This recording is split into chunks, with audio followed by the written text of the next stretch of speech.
51, versículo 10. Abre lá a sua Bíblia, por favor.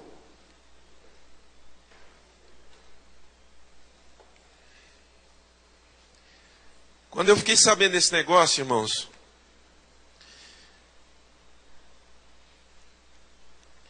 eu fiquei assim, né? Poxa vida, médicos, enfermeiros atendendo essas crianças. Aí agora em março, eu e o Wesley, lá em Bodigaia, bem do lado do hotel onde nós estávamos, um movimento intenso de gente entrando, saindo, pessoas muito pobres, paupérrimas. E todas com curativo no olho. Eu falei, gente, só pode ser hospital, né?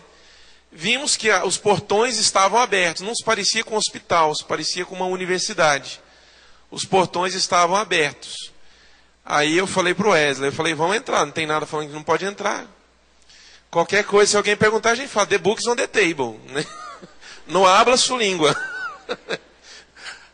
Vamos entrando, e eu com a câmera filmando, né? Qualquer coisa eu sou turista.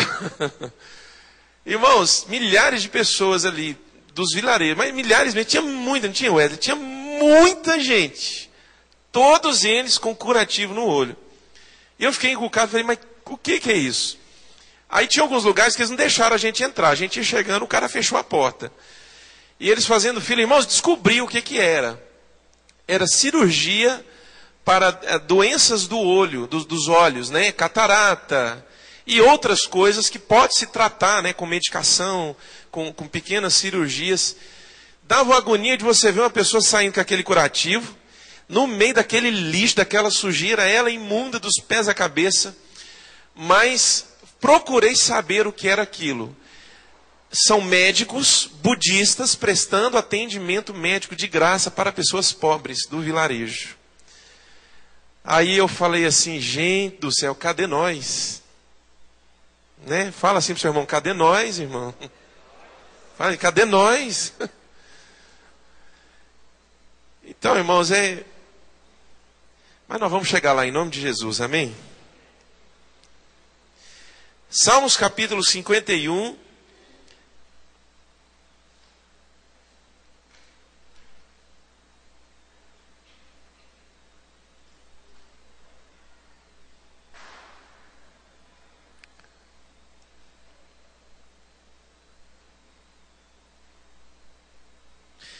Vamos ler aqui a partir do versículo 6. Salmo 51, versículo 6 diz assim: sei que desejas a verdade no íntimo, e no coração me ensinas a sabedoria. Purifica-me com hisopo e ficarei puro, lava-me e mais branco do que a neve eu serei. Faze-me ouvir de novo júbilo e alegria, e os ossos que esmagaste exultarão. Esconde o rosto dos meus pecados e apaga todas as minhas iniquidades. Cria em mim um coração puro, ó Deus, e renova dentro de mim um espírito inabalável. Repete isso comigo. Cria em mim um coração puro. Todos juntos, bem forte, mais uma vez. Vamos lá? Cria em mim um coração puro. E diga assim, e renova dentro de mim um espírito inabalável.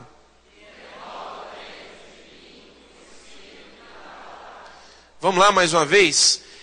Cria em mim, vamos lá, todo mundo junto. Cria em mim um coração puro. E renova dentro de mim um espírito inabalável. Mais uma vez. Cria em mim um coração puro. E renova dentro de mim um espírito inabalável. Amém? Fecha seus olhos. Nos dá graça, Senhor, para ouvir o Teu Espírito Santo falar. Através dessa meditação. Em nome de Jesus, mostra para nós o que é um espírito inabalável que deve estar dentro de nós. Em nome do Senhor Jesus. Amém. Cria dentro de mim um espírito inabalável. Às vezes, irmãos, quando nós entramos em algumas crises emocionais, muitas delas que já não deveriam mais fazer parte da nossa vida. E eu também, de vez em quando, eu entro em umas crises emocionais. E sempre que eu vou orar e vou conversar com o Senhor acaba me dando um texto muito forte. E um texto que confronta. Uma coisa, querido, que eu tenho aprendido é que sempre que eu chorar, Deus vai enxugar as minhas lágrimas. Sempre que você chorar, não importa pelo que você está chorando, não importa o que aconteceu, sempre Deus vai enxugar suas lágrimas. Mas o fato de o Senhor enxugar as suas lágrimas não significa que Ele aprova as reações que você teve. Que Ele aprova aquilo que levou você às lágrimas, ou que Ele realmente está passando a mão na sua cabeça e dizendo, não, eu compreendo você, realmente eu também choraria aí no seu lugar. Nem sempre, irmãos.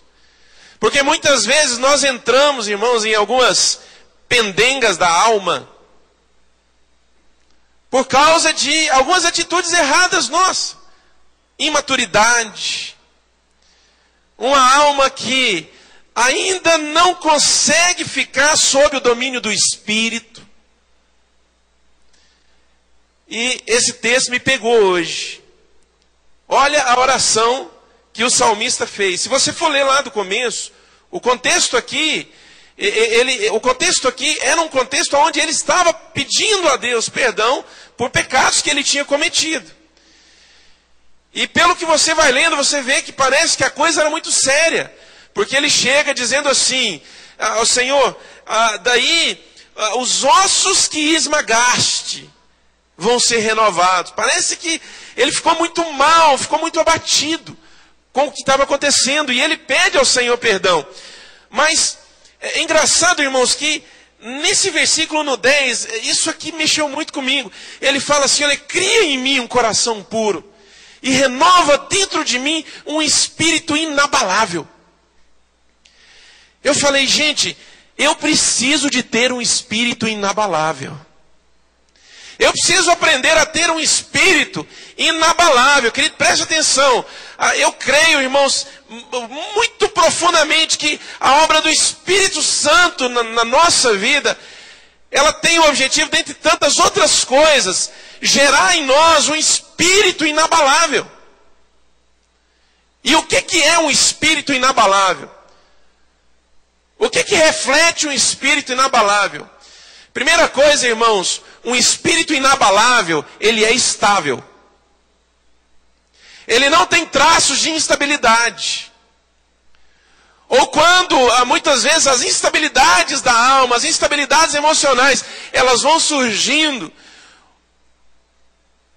o espírito inabalável, ele vai conseguindo dominar aquilo, de forma que a pessoa ela não vai entrando num estado de angústia profunda, num estado depressivo, num estado de tristeza, um estado esse, querido, que muitas vezes vai levá-la a se isolar, a ficar longe dos irmãos, a ficar longe da igreja, a abandonar coisas, a abandonar caminhos. Um espírito inabalável, ele é estável. Tem um texto que eu gosto muito aqui, abre a sua Bíblia lá em Jonas. Eu gosto muito de olhar a instabilidade emocional de Jonas. Jonas no capítulo 4. Vai lá. Jonas no capítulo 4. Eu fui no índice da minha Bíblia aqui e vi a página, então eu acho rapidão.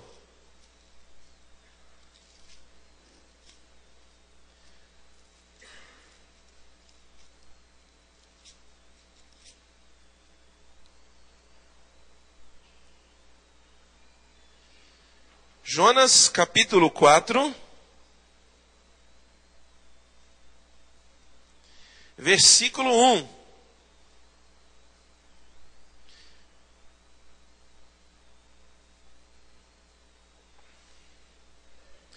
Diga assim comigo: um espírito inabalável,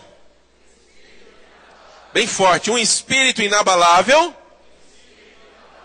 ele é estável. Olha esse texto aqui, veja o seguinte, qual que era o contexto aqui? Jonas,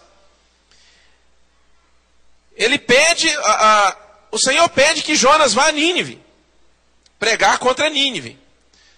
Jonas toma o caminho errado, ele vai para Tarsis de propósito, ele estava fugindo do Senhor. Os irmãos conhecem a história.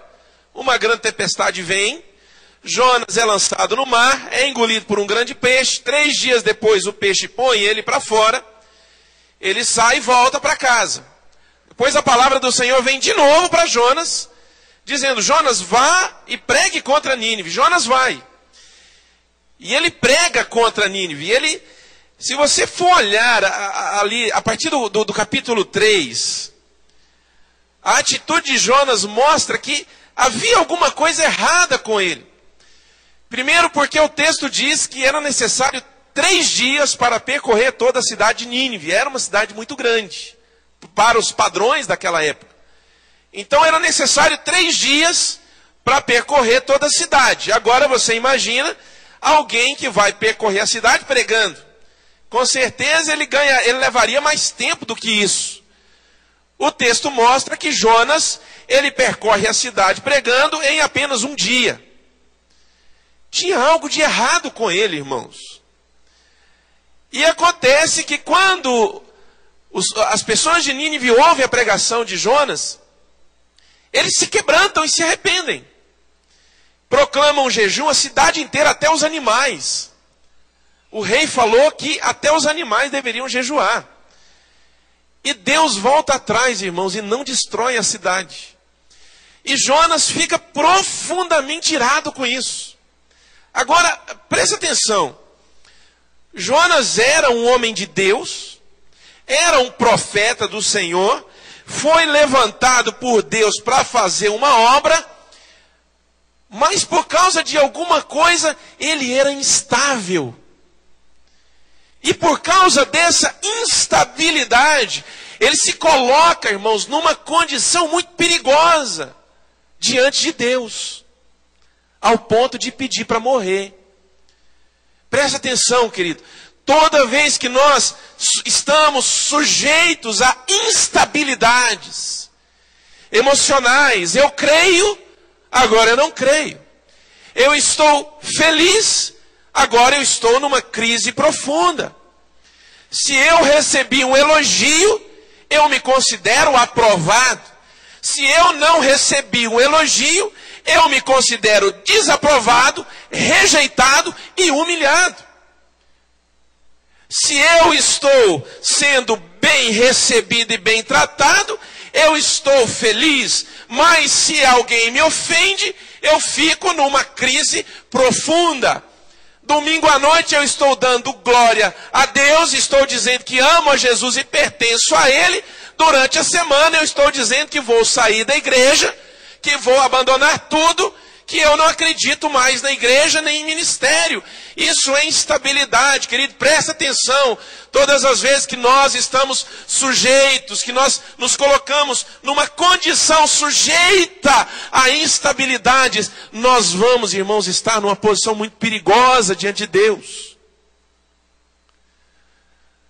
Por isso que talvez a primeira característica de um espírito inabalável é a estabilidade, é o equilíbrio.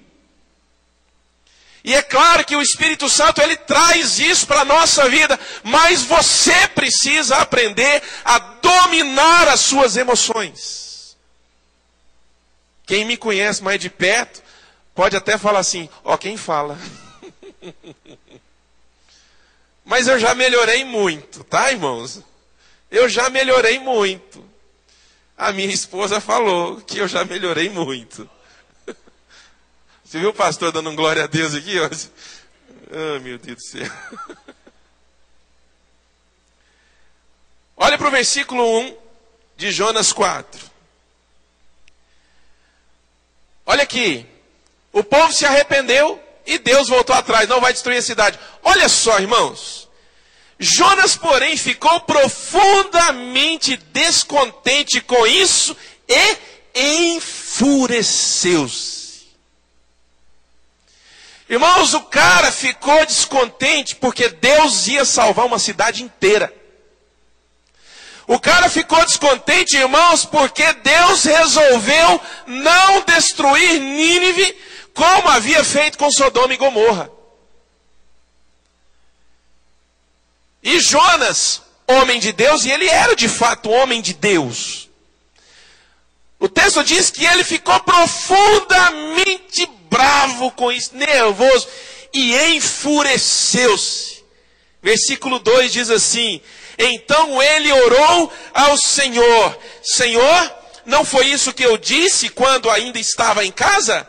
Foi por isso que me apressei em fugir para Tarsis. Eu sabia que tu és Deus misericordioso, compassivo, paciente e cheio de amor, que prometes castigar, mas depois te arrependes. Agora, Senhor, tira a minha vida, eu imploro, porque para mim é melhor morrer do que viver. O Senhor lhe respondeu: você tem alguma razão para essa fúria?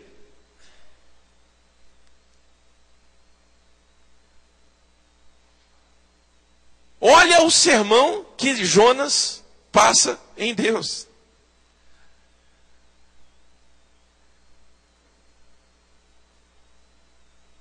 Olha o que Jonas fala para Deus: Senhor, para mim é melhor morrer do que viver, tira minha vida logo. Me mata, Deus. Me mata. Para mim é melhor morrer do que viver. E olha o que Deus fala: Jonas, você tem razão para uma fúria dessas. Bravo porque Deus resolveu salvar a cidade. Ele pregou, o povo se arrependeu, apesar de ter feito a coisa muito rápido. Era preciso 3 dias, ele fez tudo em 1. Talvez ele estava torcendo para ninguém ouvir mesmo, porque ele queria ver o fogo descer na cidade para matar todo mundo. Mas acontece que o tiro saiu pela culatra, o povo se arrependeu. E ele fica profundamente furioso. Irmãos, se tem uma coisa que Deus sabe fazer, é tratar conosco. Se tem uma coisa que Deus sabe fazer, é tratar conosco. Muitas vezes, irmãos, nós somos lançados, ou nós entramos nessa instabilidade, porque falta dentro de nós alguns valores e princípios eternos que são encontrados na pessoa do Espírito Santo, na pessoa do Senhor Jesus, mas não são encontrados dentro de nós. Como, por exemplo, misericórdia, compaixão, desprendimento, perseverança, tolerância, compreensão. Valores, irmãos, que vêm de Deus e que são do Senhor e que são necessários para nós, para todos nós que vivemos em comunidade, que são necessários para nós, irmãos, que nos relacionamos com pessoas, mas não são encontrados dentro de nós. Mas Deus sabe tratar conosco, irmãos. Ele sempre trata. O maravilhoso é que Deus sempre trata com muito amor. Mas o confronto de Deus não deixa de doer e de mostrar a verdade para nós. O que havia no coração de Jonas? Valores errados.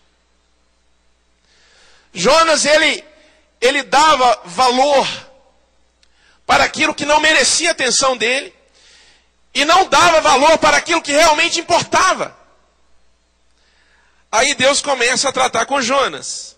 Veja aqui no versículo 5. Olha aí para a sua Bíblia. Versículo 5. Diz assim: Jonas saiu e sentou-se num lugar a leste da cidade. Ali construiu para si um abrigo, sentou-se à sua sombra e esperou para ver o que aconteceria com a cidade. Então o Senhor Deus fez crescer uma planta sobre Jonas para dar sombra à sua cabeça e livrá-lo do calor, o que deu grande alegria a Jonas. Olha só, irmãos, olha para mim.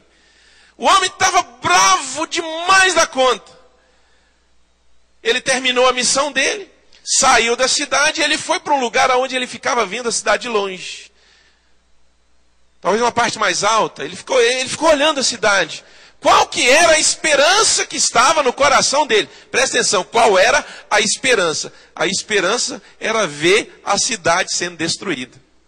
No seu coração ele pensava assim: quem sabe Deus se arrependa de ter se arrependido e destrua a cidade. Aí, irmãos, olha o que acontece.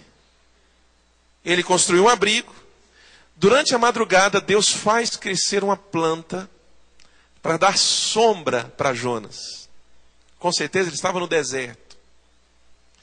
Quando Jonas acorda pela manhã e olha para a planta, isso dá uma alegria profunda para ele. O homem que estava bravo daquele jeito, porque Deus não ia destruir a cidade, ele fica profundamente feliz por causa de uma planta. Querido, presta atenção. Nós entramos em crise de instabilidade muitas vezes porque nos falta valores, nos falta princípios que vêm do Senhor, que precisam estar dentro de nós. Irmãos, muitas vezes nós entramos em instabilidades emocionais porque damos valor a coisas erradas. E não damos valor àquilo que realmente para o Senhor tem valor. Nós supervalorizamos coisas, irmãos, que precisavam ser desprezadas na nossa vida. E não damos atenção para aquilo que precisava ser cultivado na nossa vida, irmãos. Nós não damos atenção para aquilo que realmente importa, para aquilo que para o Senhor tem valor. Como perdão, por exemplo. Como nós temos dificuldade de perdoar pessoas. Como nós temos dificuldade de liberar perdão. Como, por exemplo, irmãos, nos falta tolerância. Como tantas vezes, irmãos, nós somos incompreensíveis. Eu não me assento com fulano porque ele falou mal de mim. Fulano não deveria ser desse jeito e blá, blá, blá, blá, blá, blá, blá. Eu concordo que ele não deveria ser desse jeito, mas, querido, presta atenção. Eu preciso aprender a ser paciente, tolerante e compreensivo. Você pode dizer amém por isso? Jonas fica profundamente feliz. Aí, olha o que diz aqui no versículo 7. Mas na madrugada do dia seguinte, Deus mandou uma lagarta atacar a planta e ela secou-se. Ao nascer do sol, Deus trouxe um vento oriental muito quente e o sol bateu na cabeça de Jonas ao ponto de ele quase desmaiar. Com isso, ele desejou morrer e disse: para mim seria melhor morrer do que viver. Ele foi para o outro extremo agora.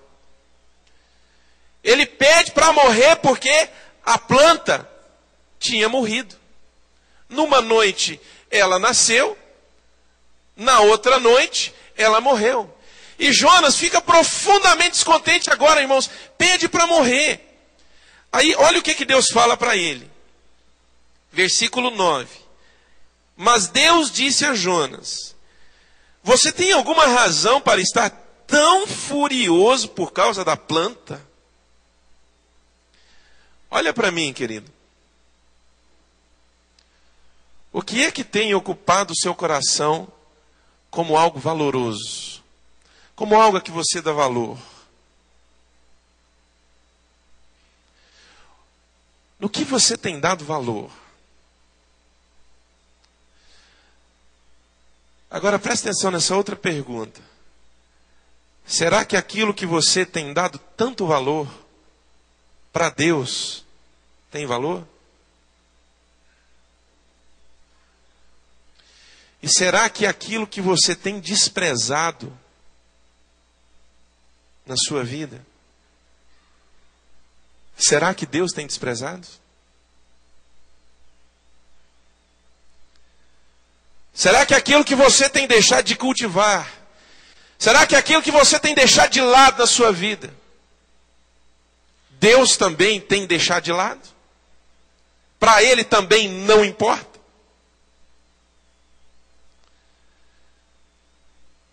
Muitas vezes o fruto de nossas instabilidades é porque nós não sabemos amar, não sabemos perdoar. Mas pense em alguém bom de zap zap. Estão entendendo, irmãos? Olha o que Deus diz para Jonas. Versículo 9. Mas Deus disse a Jonas: você tem alguma razão para estar tão furioso por causa da planta? Respondeu ele: sim, eu tenho. E estou furioso a ponto de querer morrer. Mas o Senhor lhe disse: você tem pena dessa planta, embora não a tenha podado e nem a tenha feito crescer. Ela nasceu numa noite e numa noite morreu. Contudo, Nínive tem mais de 120.000 pessoas que não sabem nem distinguir a mão direita da esquerda, além de muitos rebanhos. Não deveria eu ter pena dessa grande cidade? Fala assim, toma. Fala assim, toma. Querido, presta atenção. O dia que você aprender a amar, a perdoar, a tolerar, a dar uma segunda chance, o dia que você colocar em prática o que o Senhor Jesus ensinou, de se perdoar até 70 vezes 7 por dia, você vai sair de instabilidades emocionais. Volta lá no Salmo 51. Diga assim comigo bem forte: cria em mim, Senhor, um coração puro, e renova dentro de mim um espírito inabalável. Diga assim comigo: um espírito inabalável é estável. Irmãos, como eu quero ter um espírito estável. Estão entendendo? Um espírito estável, ele vai refletir um espírito inabalável. Um espírito inabalável, ele é seguro. Seguro. Como assim seguro? Tem um texto aqui, abre lá em Romanos, deixa eu olhar aqui. Abre lá em Romanos, no capítulo 10. Romanos, capítulo 10. Não, perdão, é capítulo 12.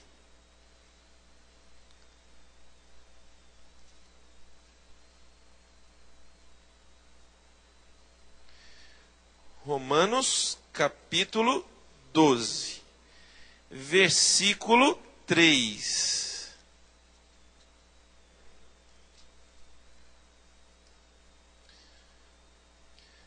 Romanos capítulo 12, versículo 3. Diz assim, ó: por isso, pela graça que me foi dada, digo a todos vocês, ninguém tenha de si mesmo um conceito mais elevado do que deve ter. Mas ao contrário, tenha um conceito equilibrado de acordo com a medida de fé que Deus lhe concedeu.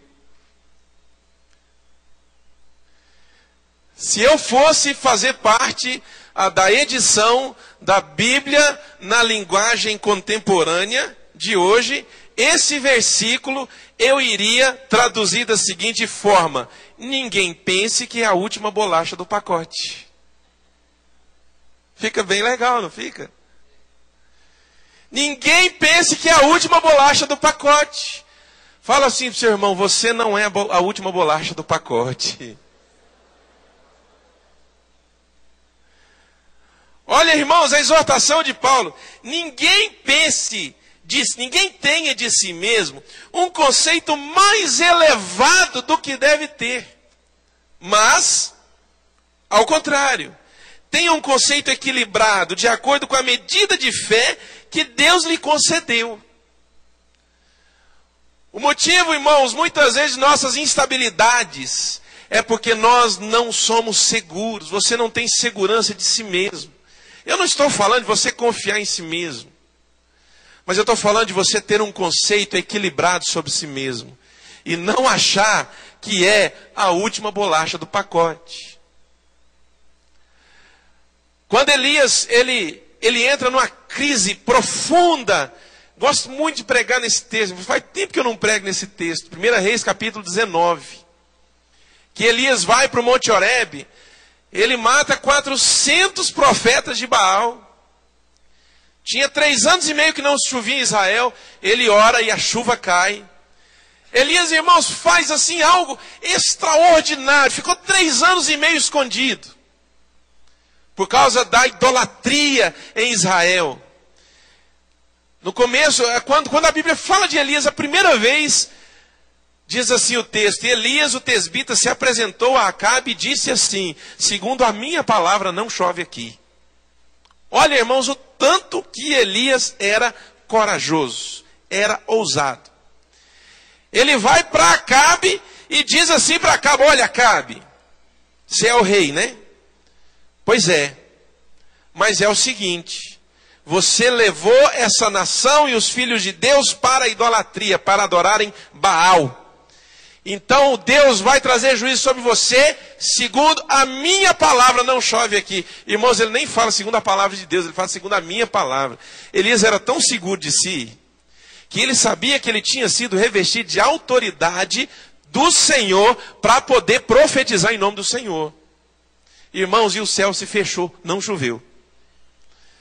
Aí Elias vai e se esconde, fica 3 anos escondido. Acabe procurando por ele. Igual se procura agulha no palheiro. Procurou Elias em todas as nações ao redor. Aí quando eles se encontram, Elias de novo confronta Acabe. Eles vão lá para o Monte Carmelo. Acontece aquela história, né, que todo mundo sabe, né, aquele desafio entre os profetas de Baal e Elias. Colocariam o sacrifício e orariam para cair fogo do céu e consumir. Então Elias ora e Deus manda fogo do céu.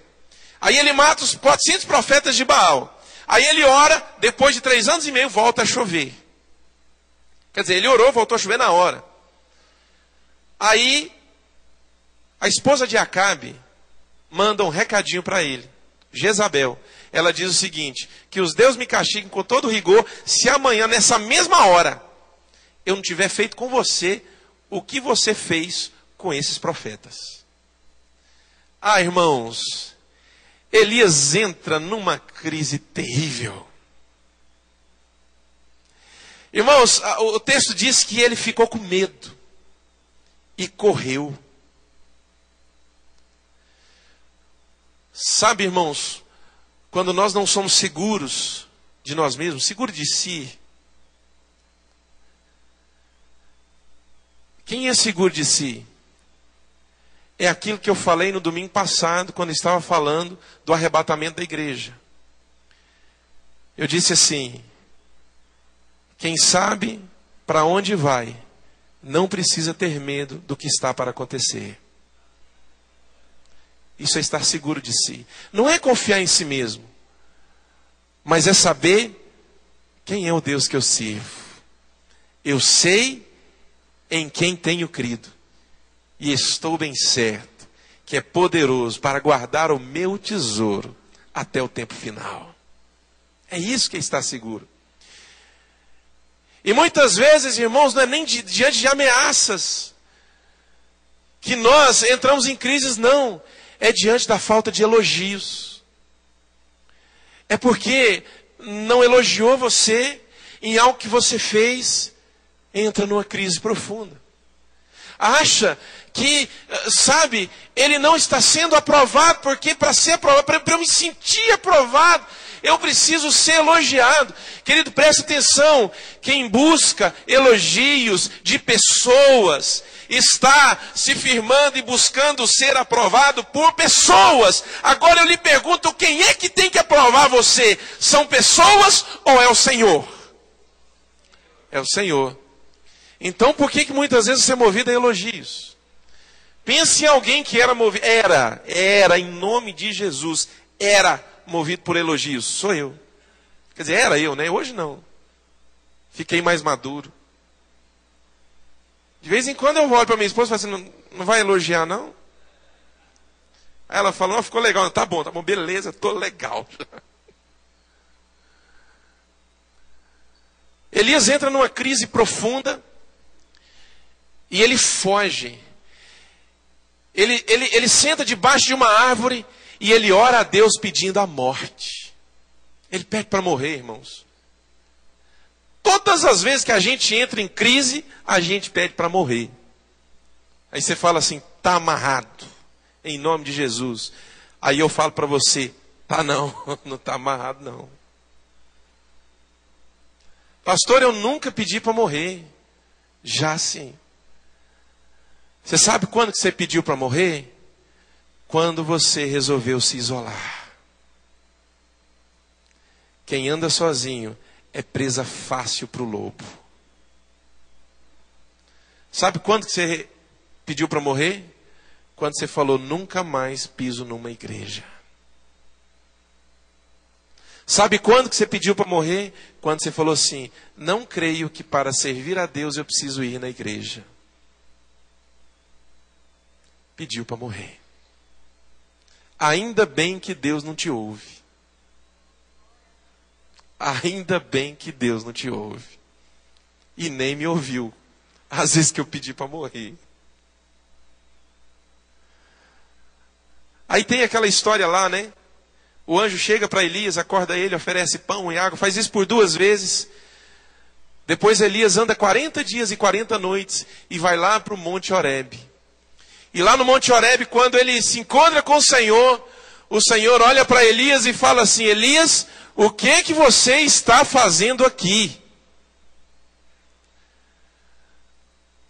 Irmãos, quando Deus pergunta para a gente, o que você está fazendo aqui? Fala assim, vixe. Porque não era para Deus fazer essa pergunta. Se ele fez essa pergunta, é porque ele estava no lugar errado. Aí Elias fala um monte de coisa, Senhor, olha, eu tenho servido o Senhor com fidelidade. Olha só, irmãos, o que é achar que é a última bolacha do pacote? Ele fala assim para Deus, Senhor, eu tenho servido o Senhor com integridade, desde os meus antepassados. Senhor, eu tenho sido fiel, eu pelejei contra esses profetas, e agora eles estão querendo me matar. Todo mundo está adorando Baal, só sobrou eu. Aí Deus olha para ele e fala assim, Elias, eu guardei 7.000 que não se dobraram diante de Baal. Então, amado, nós não somos os únicos. Olha o que o apóstolo Paulo diz. Ninguém tenha de si mesmo um conceito maior, mais elevado do que deve ter. Mas ao contrário, tenha um conceito equilibrado de acordo com a medida de fé que Deus lhe concedeu. Amém, irmãos? Diga assim, cria, Senhor, cria em mim, Senhor, um coração puro. e renova dentro em mim um espírito inabalável. Diga assim: um espírito inabalável é estável. Um espírito inabalável é seguro. Amém, irmãos? Amém. Vamos ficar de pé então.